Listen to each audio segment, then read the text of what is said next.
Okay, let's be honest. Let's be honest here. Okay, that my man Harwin Strong isn't basically what the entire fandom would have done that Kristen Cole wasn't a man to do. My man was like, look, if I'm gonna be slanging this thing, I'm gonna be slanging it. He was like, the Strong family genes is about to sit on the Iron Throne. Fuck everything else that's going on. He was like, Rhaenyra Targaryen wants to creep into my bedroom every single night, that I'm gonna make sure that she's pregnant every single year. Because my man had 3 kids that looked nothing like Targaryens. Like, Aegon's over there, blonde hair, purple eyes. Aemon's over there, blonde hair, purple eyes. And then here come like these three kids, brown hair, brown eyes, but they Targaryens because they goddamn dragon riders, and you motherfucking right. Because that's exactly what I would have done. I would have done what Harwin Strong did. Harwin Strong was like, if she want to creep in my room every single night, I'ma slang it. Across the board, 100%. She finna get this. Well, you understand. You understand what I'm saying. But jumping over from one side of the savagery of the Strong family, let's talk about my man Larys Strong, because he's the version of Littlefinger I think we deserved. Because you see, Littlefinger always had a kernel of weakness, and that small kernel of weakness was Catelyn Stark, and then later on it became Sansa Stark, where anything involving those two, he typically had blinders on. He couldn't see the danger of fucking with these 2 women until it was too late. In regards to Catelyn, he didn't see the danger of challenging Brandon Stark to a fight until Brandon Stark split him up the middle and almost killed him. Then in the form of Sansa Stark, we see that she's already making moves book-wise to fuck him over, but at the exact same time, we see her completely screw him over in the show. Larys doesn't have that weakness. Larys was just chilling there, sipping wine and eating chicken, and was like, look, you say you ain't got no friends? Then how about I kill some folk to open up, some space for you to get some friends? And he just orchestrated the doom of like his entire family, because he walked straight down into that prison. And I love when villains have drip, and they take their drip or their sigil and they place it on their minions. That's one of my most favorite things ever, because you see like House Targaryen has like the 3-headed dragon on the spiral, and you'll see it on the armor. Then you'll see like the hand of the king, it's the fist holding the spike. That's dope as shit. My man, I don't even know what that is. It's like a bug. And I love the fact that when we see his 3 little minions after he like chopped out their tongues, all of them have the sigil like on their chest. Now, to us, we know what it means. The sigil is basically what's on the side of his cane. But to anybody else, these guys just have like a weird fucking bumblebee on their chests. And the bumblebee doesn't mean a goddamn thing. Meanwhile, they're orchestrating burning down an entire keep to basically kill 2 members of her family. Of his family. So that he can get Otto Hightower, the failed... Like, Otto Hightower is what Littlefinger and Tywin Lannister look like as a failure.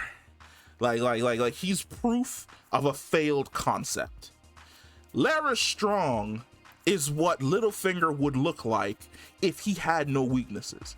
If his entire reason for existing was just drinking wine and causing chaos. And I absolutely fucking love it. I love characters like that. He instantaneously shot to the top of my list.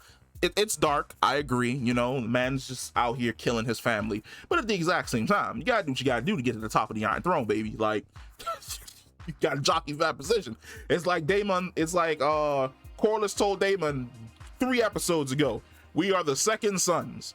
We got to do whatever it takes to make our mark on the world. And my man was like, my mark on the world is drinking wine, listening to gossip, and torturing people.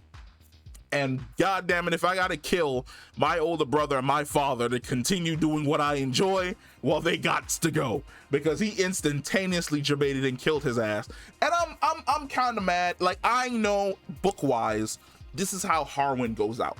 He dies in a fire. Same thing with his father. They both die in a fire. But at the exact same time, after seeing like that nice relationship that he had with like his sons, and then I kind of like the fact that the sons aren't stupid. They're not oblivious to the fact that Harwin is their dad. Like, even the eldest son, which I think was Viserys, he was like, you know, is Harwin Strong my papa? Like, look at us and look at him, and look at me with look at us, then look at him, and then look back to me with a straight face and tell me that man ain't my daddy. I got the exact same hair as him, same nose, same eyes, same everything. That man is my daddy, ain't he? And like, she didn't have a response for that. Her response was like the weak response, which was like, you're a Targaryen. Mwah. That is that is all that matters. It's gonna matter. Like, it's gonna heavily matter, because we see that in the episode that basically everyone in the Red Keep knows the open secret. The open secret is the fact that everyone except for Viserys, and that's because Viserys is tired, bruh. Like, he is done. My man is just like, look, I'm just trying to broker peace between everybody. I need everybody to chill and relax and just get along. And everybody's like, nope, as soon as you die, we finna scrap. Like, it's like that is literally what Alicent has been trying to like she's been projecting that the entire fucking episode, where Viserys is like, you know, you have to get along with Rhaenyra, and we should marry off the middle daughter to Rhaenyra's eldest son to unite both the sides of the blacks and the greens in unity for House Targaryen. And the entire time Alicent is sitting there like, listen to me, you old fuck. The moment you die, the instant you die, we are going to war. I am going to fight that bitch. Cross the board 100%. As soon as you're off the board, like, not even, you ain't even finna be cold yet. As soon as you're off the board, my hands is going straight for her throat. Like, we got to fight it out. We got to go out back, and we have to throw hands to see who's going to be the dominant queen up in this Red Keep, because it cannot be the both of us. One of us has to go expeditiously. And Rhaenyra, I like the fact that Rhaenyra extended the olive branch, even though Alicent did call her bluff correctly, which is that she's only doing this because her position is weak. And her position is weak because everyone basically knows her open secret. And it's like, yes, this is true. I absolutely fucking agree. But this would save 90% of y'all, because I would say about 97% of all the Targaryens and characters that we are seeing currently running around and doing things in House of the Dragon season 1 will not survive the end of this series. And a lot of this bullshit would be saved if Alicent Hightower would just have calmed the fuck down. Because it's like, you are holding on to some like angry shit for no reason. Rhaenyra has never made any moves to make it seem as though she's gonna kill Aegon. Let it go. Like, first off, Aegon, what you doing out there, bruh? Like, my man beating off on the top of the fucking building as though he's fucking Homelander, jerking off like, I could do whatever the fuck I want. I was like, what the fuck is going on here? How does no one in King's Landing look up at the Red Keep and see your pale blonde ass just beating your meat at the window? Because I'd be rolling through Flea Bottom, and I just having to look up, and I'm like, somebody come look at this. Somebody come look at it. Look at this. Future King Aegon II. Look at this. Beating his dick in the window. Ain't this some shit? And then he looks all this mother. First, another thing. How long was Alicent standing behind Aegon? Because your boy was going to town. Like, Aegon II was beating his meat ferociously. And in the shadow, because I was watching the scene and I was like, what is that shadow over his shoulder? And I was like, how long have you been standing behind your son watching him beat his dick in this window?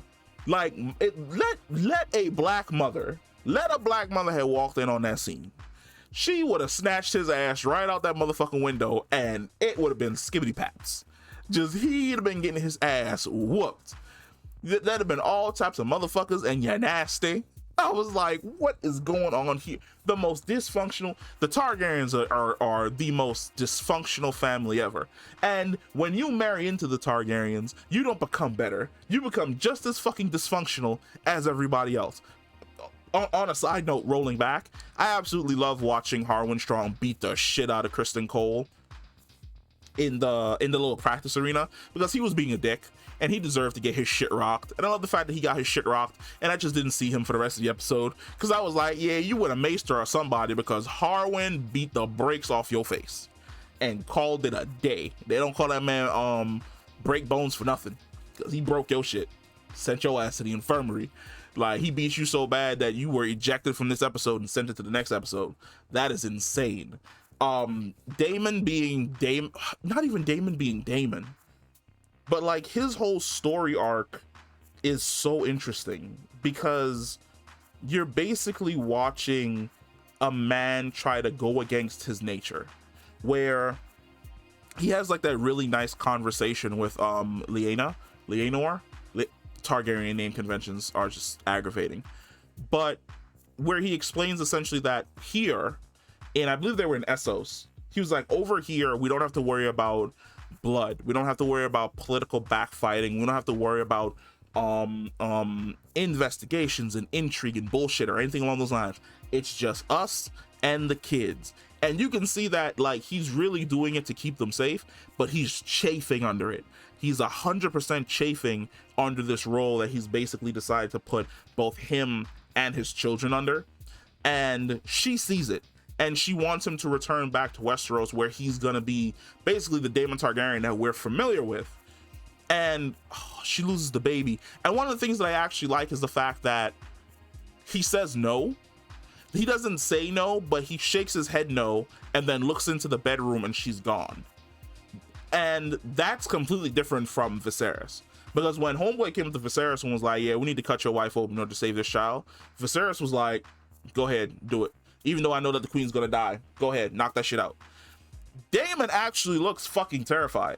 Like, not only does he look terrified, like, it's the first time that you ever see that many emotions on his face, where like he genuinely looks scared of the fact that he has to make this decision. And then the maester looks at him and he just shakes his head no. And then when he looks up, she's gone, and he goes chasing after her. And this is a completely other thing. The dragons in this show are so diverse and have such emotion, because is it Vhagar? I think it's Vhagar is the dragon that was that the dragon we just got? Yeah, Vhagar. For a dragon, you can see the emotion on Vhagar's face, because when she first tells Vhagar Dracarys, she looks down at her and Vhagar's like, no. And then she says it again, and Vhagar's like, you really want me to, bitch, you crazy? You really want me to burn you? And then it's almost as if, because through the dragon bond, they can understand each other. And it's almost as if Vhagar understood that she was dying, and that this is how she was choosing to essentially go out. And she honored her and hit her with the dragon fire and burned her, and Daemon just watches on in horror. Love it. Love it. I just that entire scene is just emotion on everyone's face. It's emotion on Daemon's face. It's emotion on Laena's face. It's emotion on Vhagar's face. And you feel that shit at home. God damn. This show. Woo! Man, I know a lot of people out there do not like the time skips. Let me tell you right now, I am not those people. I like the time skips. I like the story that's essentially being told every single episode, because every single episode keeps you engaged. It keeps you locked in and focused on what's going on. And I have a sneaking suspicion that I know how season 1 is going to end and how season 2 is going to set up going forward to like the collapse of like House Targaryen. Well, the semi collapse of House Targaryen, in a sense. But yo, I'm having a blast. This is like my Sunday show. I leave work, I grab food, I sit down, I watch the show for an hour, I make content for YouTube and TikTok. Oh man, yo, comment down below, let me know how you feel about this episode, bruh. This episode was baller. I absolutely fucking loved it. And if you enjoyed it too, comment in the comment section down below and I'll catch you in the next one. Peace.